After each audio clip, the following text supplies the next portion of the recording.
এই যে দেখেন চার্জার দেশের সাথে চার্জার দিচ্ছে। তারপর মেশিনটা দেখেন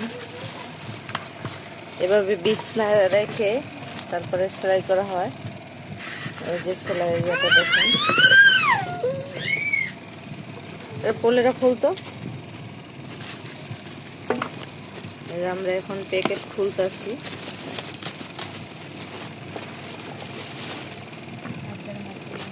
এই যে যেখানে ব্যাটারি লাগায়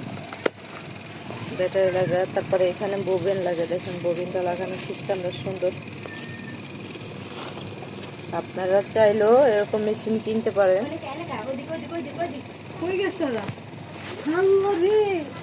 এই যে ববিন লাগানোর সিস্টেমটা দেখেন কত সুন্দর। তারপরে এই যে ফিট জাগানো দেখছেন, ফিটটা জায়গায় কিভাবে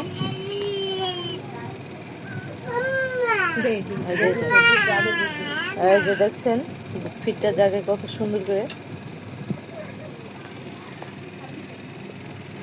দেখেন।